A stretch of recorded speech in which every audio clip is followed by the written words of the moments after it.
मौनी अमावस्या के दिन सुने जाने वाली कहानियाँ। मौनी अमावस्या की 3 कथाएं। मौनी अमावस्या की पहली कथा। एक गांव में सास और बहू अकेले रहती थी और उसका बेटा विदेश में कमाने के लिए गया था। सास और बहू बहुत ही अच्छे से रहते थे। दोनों एक दूसरे की देखभाल करते थे। एक दिन बहू ने खाना नहीं खाया तो सास ने बहू से पूछा कि बहू, आज तुमने खाना क्यों नहीं खाया? तब बहू ने कहा, सासू माँ, आज मेरा 3 पनौती अमावस्या का व्रत है, इसीलिए मैंने खाना नहीं खाया।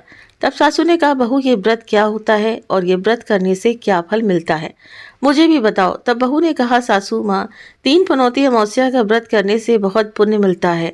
घर में अन्न धन बना रहता है, सुख शांति रहती है तथा अटल सुहाग मिलता है और पुत्र प्राप्ति होती है। इस व्रत में प्रत्येक वर्ष अलग अलग खाना खाया जाता है। विष्णु भगवान के मंदिर में चढ़ावा चढ़ाया जाता है या फिर किसी ब्राह्मण को दान दिया जाता है। फिर बहू ने कहा, हे सासू माँ, इस व्रत का अगर संकल्प लेते हैं तो इसे पूरा करना जरूरी होता है। अगर पूरा नहीं करते हैं तो सास बहू में झगड़ा और घर में अशांति आती है। तब सासू ने कहा कि बहू, तेरी तो उम्र हो गई है, लेकिन तुम ये व्रत अवश्य करो। बहू ये व्रत आरंभ कर देती है, लेकिन एक दिन बहू ने किसी के कहने पर गेहूं से बनी रोटी खा ली और अमावस्या माता इस बात से नाराज हो गई। जो सास और बहू बहुत ही प्यार से रहते थे, इन दोनों में झगड़ा होने लगे। सभी गांव वाले भी हैरान हो गए कि ये सब क्या हो रहा है। सास अपनी बहू को कहने लगी, तुम जब से हमारे घर में बहू बन के आई हो, तब से हमारे घर से लक्ष्मी चली गई हैं। तुम हमारे लिए शुभ नहीं हो। तब बहू ने कहा, हे सासू माँ, आप ऐसे क्यों कहती हैं? यदि आपके घर की लक्ष्मी चली गई तो बताइए, लक्ष्मी कहाँ मिलेगी? मैं लक्ष्मी को लेकर आऊंगी। तब सास ने कहा कि लक्ष्मी तुम्हें समुद्र के बीच में भगवान विष्णु के पैर दबाते हुए मिलेंगी। जा, यदि तू लाना चाहती है तो लेकर आ। जब तक लक्ष्मी जी को अपने साथ लेकर नहीं आएगी, तब तक इस घर के अंदर पैर मत रखना। बहू लक्ष्मी जी की खोज में निकल जाती है। जब बहू लक्ष्मी जी को खोजने के लिए निकली, तब उसे बीच रास्ते में एक गाय माता मिली। वो बहू से पूछती है कि आप कहाँ जा रही हैं? तब बहू ने कहा, हे गाय माता, मेरी सासू मुझसे कहती हैं कि मेरे आने से उसके घर में अन्न धन की कमी हो गई है और उसके घर की लक्ष्मी चली गई है। मैं लक्ष्मी जी को लेने जा रही हूँ। तब गाय माता ने कहा, बेटी, अगर तुम जा ही रही हो तो भगवान से मेरे बारे में पूछ लेना। तब बहू बोलती है, ठीक है गाय माता, आप बताओ आपके बारे में क्या पूछ लूंगी। तब गाय माता बोलती हैं कि मेरा जब भी बछड़ा होता है वो मर जाता है, जिंदा नहीं रहता। तुम भगवान से पूछ लेना कि मेरे साथ ऐसा क्यों हो रहा है, मैंने ऐसे कौन से कर्म किए हैं। तब बहू बोली, गाय माता, मैं आपके बारे में जरूर पूछ लूंगी। ये कहकर बहू आगे बढ़ती है। अब देखिए, आगे जाते ही बहू को एक घोड़ी मिली। उसके गले में बड़ा सा घंटा बंधा हुआ था। घोड़ी ने भी कहा, हे बेटी, तुम मेरे दुख का निवारण भी भगवान से पूछ लेना। तब बहू ने कहा, जरूर पूछ लूंगी। ये कहकर बहू आगे बढ़ जाती है। आगे जाते ही बहू को एक अंधा और बहरा बुजुर्ग मिलते हैं। वो भी बहू से अपनी समस्या भगवान से पूछने के लिए कहते हैं। तब बहू उसकी समस्या भी भगवान से पूछने का कह करके आगे बढ़ती है। आगे जाते ही बहू को एक बूढ़ी औरत मिलती है जो हाथ और पैर से अपाहिज थी। वो भी बहू से अपनी समस्या भगवान से पूछने के लिए कहती है। तब बहू उसकी समस्या को भी पूछने के लिए तैयार हो जाती है और फिर आगे बढ़ जाती है। आगे जाते ही बहू बहुत थक जाती है और एक आम के पेड़ के नीचे बैठ जाती है। तब आम का पेड़ खुश होकर बहू से पूछता है, बेटी, तुम कहाँ से आई हो और कहाँ जा रही हो? तब बहू बताती है कि वो लक्ष्मी माता को लेने जा रही हैं। तब पेड़ भी अपनी समस्या भगवान से पूछने के लिए कहता है कि मेरे पेड़ पर लगे आम पकने के बाद भी खट्टे क्यों होते हैं, इस बारे में भगवान से जरूर पूछना। तब बहू उसकी समस्या लेकर आगे बढ़ती है। आगे जाते ही बहू को एक तलाई मिलती है। वो भी बहू को बताती है कि तुम भगवान से पूछना कि मेरे तलाई का पानी इतना मैला क्यों है, कोई भी इसे नहीं पीता। तब वो कहती है, ज़रूर पूछ लूँगी, और ये कह करके आगे बढ़ जाती है। बहुत ही जंगल में चलते चलते वो बहुत ही थक जाती है। उसे भूख भी लग जाती है, लेकिन खाने को नहीं मिलने से वो थक जाती है और जंगल में बेहोश हो जाती है। उसी समय भगवान विष्णु और माता लक्ष्मी वहाँ विचरण करते हुए आते हैं। तब माता लक्ष्मी विष्णु जी से कहती हैं, हे नाथ, ये आपकी बहुत बड़ी भक्त है, आप इसके दुखों का निवारण करो प्रभु। तब भगवान विष्णु कहते हैं कि हे देवी, इस संसार में बहुत जीव दुखी हैं, सभी अपने अपने कर्मों का फल भोग रहे हैं, किस किस के दुख का निवारण मैं करूं? तब माता लक्ष्मी ने विष्णु जी से विनती की और कहा कि हे प्रभु, हे नाथ, वो भूखी प्यासी है और इसे अगर ऐसे ही छोड़ दिया जाए तो जंगली जानवर इसे अपना शिकार बना लेंगे। माता लक्ष्मी की बात सुनकर भगवान विष्णु एक साधु का वेश धारण करते हैं और बहू के पास जाते हैं और बहू को होश में लाते हैं। बहू के होश आते ही साधु के वेश में भगवान उससे पूछते हैं कि वो यहाँ क्यों आई है और कहाँ जा रही है। तब बहू पूरी बात बताती है। उसकी बात सुनकर भगवान विष्णु और माता लक्ष्मी प्रकट हो जाते हैं। इसके बाद अमावस्या माता भी प्रकट होती हैं। बहू उनके चरणों में गिर कर के वंदना करने लगती है। अमावस्या माता बहू को कहती है, हे बेटी, तूने मेरे व्रत को खंडित किया है, इसी की सजा मिली है तुम्हें, लेकिन अब मैं तुम्हें माफ करती हूँ और तुम घर जाओ। तुम्हारा घर अन्न धन से संपन्न हो जाएगा, तुम्हारा घर सुंदर महल में बदल जाएगा, तुम्हारी सभी मनोकामनाएं पूर्ण होंगी। ये सब होने के पश्चात बहू से रास्ते में जो भी मिला उसके सभी दुखों का निवारण करने के लिए विनती करती है। तब भगवान विष्णु बोलते हैं, हे बेटी, गाय ने कभी अपना दूध किसी को नहीं पिलाया, उसी वजह से उसके बछड़े जिंदा नहीं रहते। तुम उसका दूध पी लेना, जिससे उसके बछड़े जिंदा रहने लगेंगे। और घोड़ी पिछले जन्म में आटा पीसने वाली महिला थी। वो किसी को आटा पीसने नहीं देती थी, इसलिए उसके गले में बड़ी सी चक्की घंटी बंधी है। तुम उसके पाट खोल देना, वो बिल्कुल ठीक हो जाएगी। और वो बूढ़ा व्यक्ति कभी भगवान के मंदिर में नहीं गया और ना ही उसने कभी भगवान के भजन सुने। तुम उसको मंदिर ले जाना और दर्शन करवा देना, वो ठीक हो जाएगा। जो बुजुर्ग महिला थी उसने कभी भी अपनी जवानी में दान पुण्य नहीं किया, इसलिए उसे ये सजा मिली है। वो हाथ पैर से अपाहिज है, तुम उससे दान करवा देना तो उसकी विकलांगता दूर हो जाएगी। उस आम के पेड़ ने कभी किसी बच्चे को अपने आम खाने को नहीं दिए, इसलिए उसके सभी आम पकने के बाद भी खट्टे होते हैं।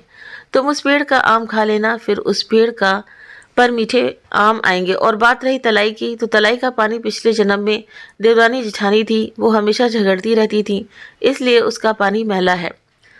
तुम उसका पानी पी लेना, वो तलाई भी शुद्ध हो जाएगी। बहू ने भगवान विष्णु, माता लक्ष्मी और अमावस्या माता को नमन करके घर जाने के लिए निकली और रास्ते में उसे जो भी मिला उसकी सभी समस्या भगवान से कहा और उसी अनुसार दूर भी करती है। सभी उसे आशीर्वाद देते हैं। घर जाते ही उसका घर एक सुंदर महल में परिवर्तित हो जाता है तथा घर में अन्न धन भरा मिलता है। अब बहू सास से कहती है, सासू माँ, आपने सच कहा था, मैं आपके लिए शुभ नहीं हूँ। मेरे जाने से ही आपके घर में लक्ष्मी आई है। अब मैं यहाँ नहीं रहूंगी, मैं मरने जा रही हूँ। तब सासू ने कहा, हे बेटी, ये सब तुम्हारे पनौती अमावस्या व्रत का फल हमें मिला है, तुम यहाँ पर ही रहोगी, कहीं नहीं जाओगी। और सास बहू खुशी खुशी रहने लगे। एक दिन सास का बेटा भी विदेश से लौट आया और घर में ये सब देखा। तब उसकी माँ ने सब बात उसे बताई। ये बात सुनकर वो बेटा भी बहुत प्रसन्न हुआ और वो खुशी खुशी अपना जीवन व्यतीत करने लगे। उनके घर में किसी चीज की कोई कमी नहीं थी। कुछ दिनों बाद वो बहू भी माँ बन जाती है और पूरा घर खुशियों से भर जाता है। हे अमावस्या माता, जैसे आपने बहू को धनवान बनाया और उस बहू के माथे से कलंक मिटाया, उसी प्रकार सभी भक्तों को धनवान बनाना, धन संपत्ति देना और सभी व्रती महिलाओं के कलंक को धोना। जय माता लक्ष्मी। ओम नमः शिवाय। मौनी अमावस्या की दूसरी कथा। एक गरीब ब्राह्मण का परिवार था। उस परिवार में पति, पत्नी तथा उसकी एक पुत्री भी थी। उसकी पुत्री समय के गुजरने के साथ साथ धीरे धीरे बड़ी होने लगी। उस पुत्री में बढ़ती उम्र के साथ सभी स्त्रियों के गुणों का विकास हो रहा था। वो कन्या सुंदर, संस्कारवान एवं गुणवान थी, परंतु गरीब होने के कारण उसका विवाह नहीं हो रहा था। एक दिन उस ब्राह्मण के घर एक साधु महाराज पधारे। साधु उस कन्या के सेवा भाव से अत्यंत ही प्रसन्न हुए। कन्या को लंबी आयु का आशीर्वाद देते हुए साधु ने कहा कि इस कन्या के हाथ में विवाह योग्य रेखा नहीं है, और यह भी कहा कि यदि इस कन्या का विवाह किसी प्रकार से हो भी जाता है तो इसका पति विवाह वाले दिन ही मर जाएगा। तब ब्राह्मण दंपति ने साधु से इसका उपाय पूछा कि हे साधु महाराज, कन्या ऐसा क्या करे कि उसके हाथ में विवाह योग्य बन जाए।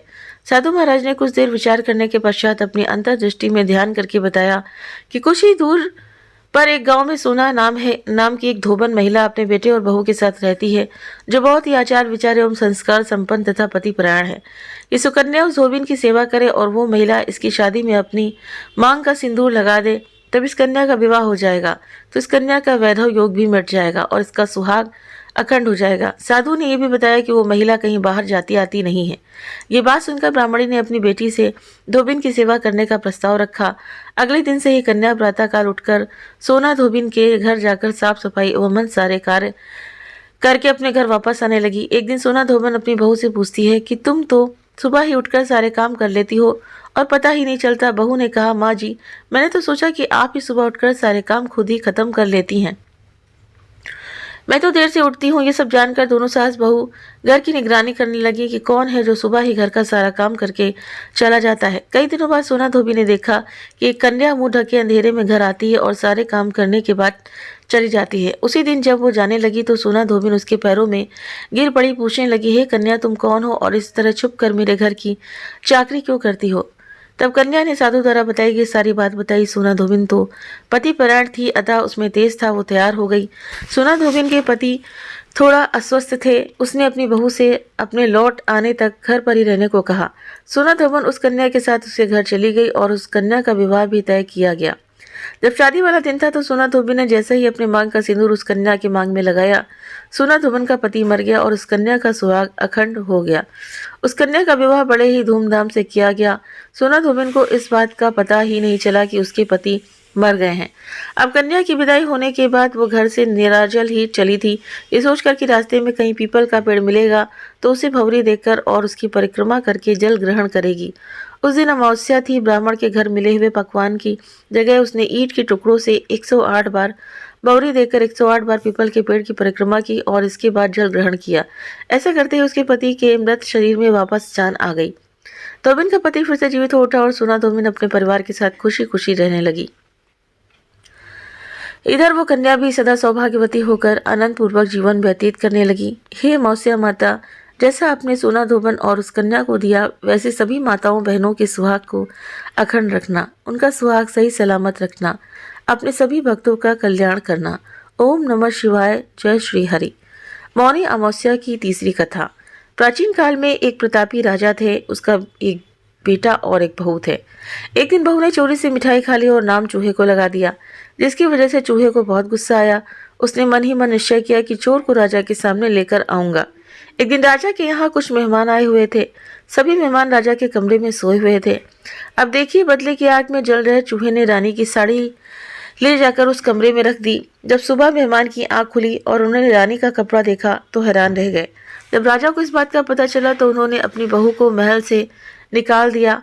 अब देखिए, रानी जंगल में जाकर रोज शाम में दिया जलाती, ज्वार उगाने का काम करती, पीपल के पेड़ में डोरा बांधती और दिया जलाकर पूजन करती, रोज पूजा करती, गुड़ धानी का प्रसाद बांटती थी। एक दिन उस रास्ते में राजा निकल रहे थे तो उसकी नजर उस दीप पर पड़ी। राजमहल लौटकर राजा ने सैनिकों को जंगल में भेजा और कहा कि देख कर आओ वहाँ क्या चमत्कारी चीज थी। सैनिक जंगल में उस पीपल के पेड़ के नीचे गए। उन्होंने वहां देखा कि दिए आपस में बात कर रहे थे। सभी अपने अपने कहानी बता रहे थे। तभी एक शांत से दिए से सभी ने सवाल किया कि हे दिए, तुम भी अपनी कहानी बताओ। दिए ने बताया वो रानी का दिया है। उसने आगे बताया कि रानी की मिठाई चोरी की वजह से रानी ने मिठाई चुरा कर खाया था। इस वजह से रानी डर के मारे चूहे को आरोपी लगा देती है। अब चूहे ने बदला चुकाने के लिए रानी की साड़ी मेहमान के कमरे में रख दी। बेकसूर रानी को सजा मिल गई। ये बातचीत सैनिकों ने महल में आकर राजा को बताई, जिसके बाद राजा ने रानी को माफ कर दिया और उन्हें महल वापस बुला लिया। फिर क्या था, रानी हर साल अमावस्या का व्रत करने लगी और इससे उनका सुहाग भी अखंड हुआ और उनका धन ऐश्वर्य भी सदैव के लिए बना रहा। हे लक्ष्मी माता, हे पार्वती माँ शिव जी, जिस प्रकार आपने रानी को दिया उसकी लाज रखी, उसी प्रकार सभी सुहागिनों के ऊपर अपनी कृपा बनाए रखना। जय माता अमावस्या। तो मौनी अमावस्या की ये 3 कथाएं हैं, तो इनको आप जरूर सुनिए। अगर वीडियो पसंद आया हो तो वीडियो को लाइक शेयर सब्सक्राइब करना ना भूलें। आप अपने कमेंट करके भी हमें ज़रूर से ज़रूर बताएं। मिलते हैं आपसे नेक्स्ट वीडियो में नई कहानी नई जानकारी के साथ में। Thank you.